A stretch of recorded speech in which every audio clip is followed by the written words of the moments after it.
restrain him any longer, even with a chain. In fact, he had frequently been bound with shackles and chains, but the chains had been pulled apart by him and the shackles smashed, and no one was strong enough to subdue him. Night and day among the tombs and on the hillsides, he was always crying out and bruising himself with stones. Catching sight of Jesus from a distance, he ran up and prostrated himself before him, crying out in a loud voice, "What have you to do with me, Jesus, Son of the Most High God? I adjure you, by God, do not torment me." He had been saying to him, "Unclean spirit, come out of the man." He asked him, "What is your name?" And he replied, "Legion is my name, and there are many of us." And he pleaded earnestly with him not to drive them away from that territory. Now a large herd of swine was feeding there on the hillside, and they pleaded with him, "Send us into the swine, let us enter them." And he let them, and the unclean spirits came out and entered the swine. The herd of about 2,000 rushed down a steep bank into the sea, where they were drowned. The swineherds ran away and reported the incident in the town and throughout the countryside. People came out to see what had happened, and as they approached Jesus, they caught sight of the man who had been possessed by Legion, sitting there clothed and in his right mind. And they were seized with fear. And those who witnessed the incident explained to them what had happened to the possessed man and to the swine. And then they began to beg him to leave their district. As he was getting into the boat, the man who had been possessed pleaded to remain with him. But Jesus would not permit him, but told him instead, "Go home to your family and announce to them all that the Lord in his pity had done for you." And then the man went off and began to proclaim in the Decapolis what Jesus had done for him. And all were amazed. The Gospel of the Lord. Praise to you, Lord Jesus Christ. Good and evil are incompatible. They cannot coexist for too long of a time. Either one will conquer the other, or one will withdraw from the other. And we have in the readings today this war between good and evil.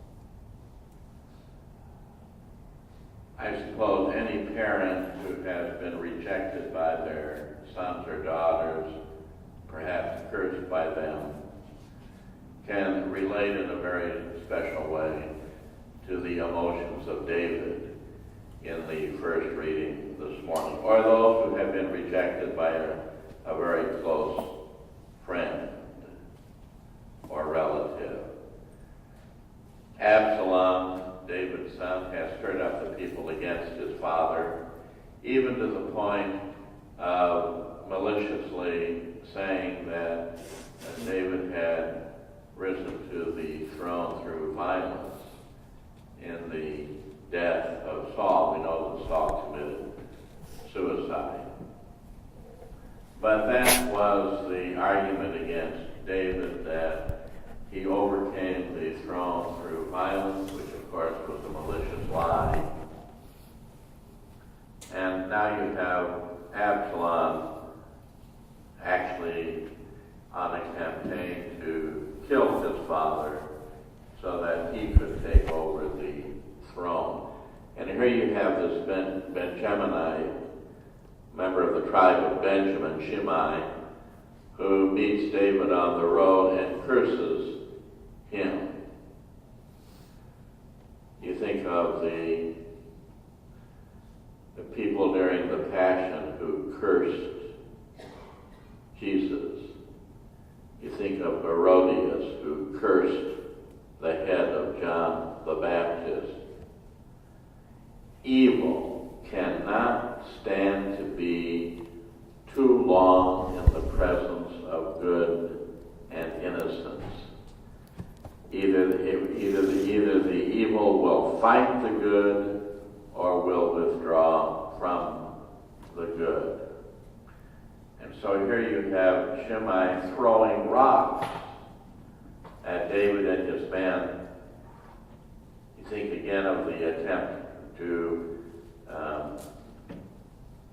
throw rocks at Jesus in Nazareth when they tried to stone him. It's incredible how evil recoils at the sight of good. And David, of course, tells his men, no, don't kill him. Just as Jesus tells Malchus to restore the ear of the high priest or the soldier that was trying to arrest him. The conquering of evil by good. And we know that evil is its own punishment. Vice destroys itself. Good eventually wins out over evil. Maybe sometimes we don't see it, but eventually good does triumph. We know that Absalom will eventually be destroyed. And so then we get to the gospel today, and we have the same thing, the war between good and evil. Remember, when Adam and Eve committed sin, they gave their power over to Satan.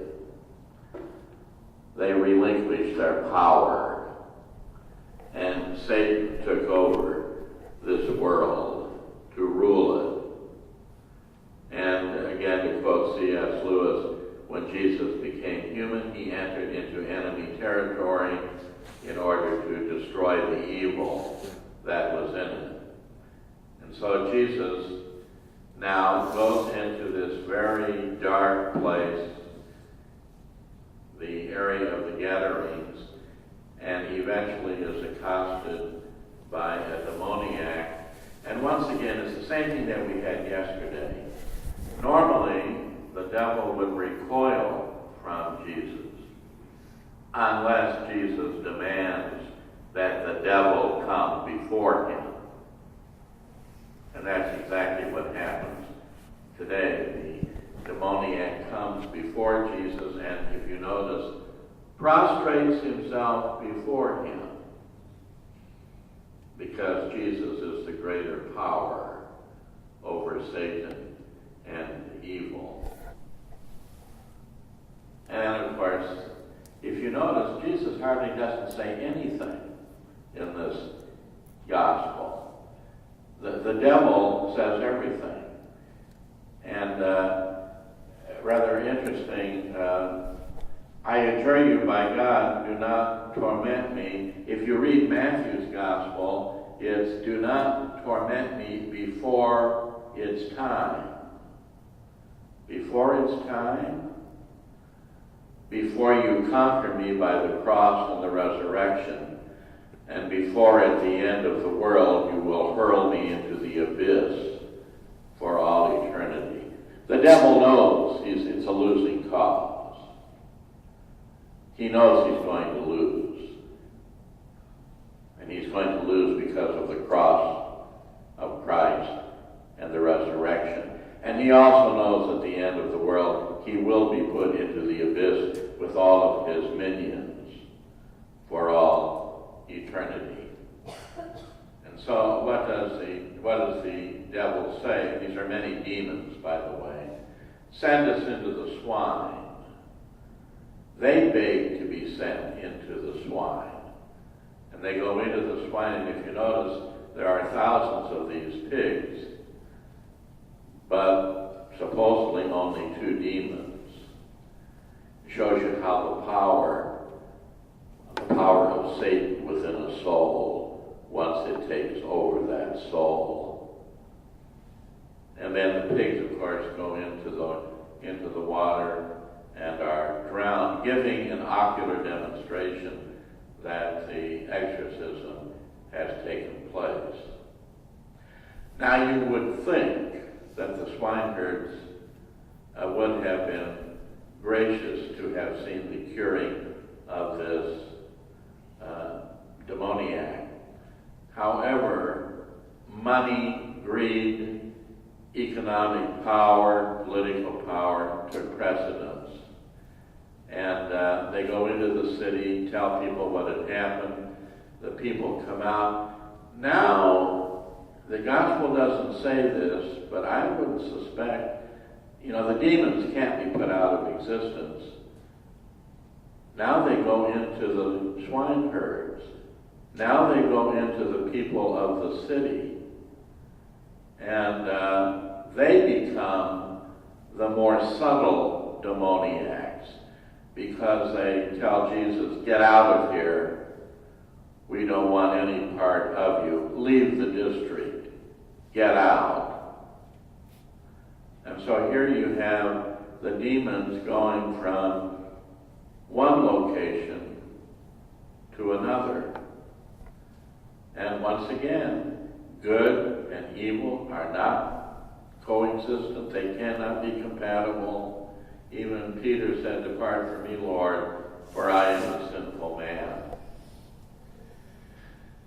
And so Jesus withdraws from the district because the demons have overtaken now the people of the city, whose comfortable life has been disturbed by the curing of the demoniac. We have in the Catholic Church the magnificent sacraments of the Eucharist and reconciliation. They are powers of exorcism in our lives. How many lives have been turned around just by one celebration of the sacrament of reconciliation? How many people whose lives have been exorcised by the worthy reception of the Holy Eucharist? We've been blessed with Jesus. And when these college students used to ask me about the Ouija boards and the astrologists in the papers going to sorcerers and fortune tellers, I would simply tell them, forget the Ouija boards and the fortune tellers. Go to Jesus. He's the one who is the power of absolute good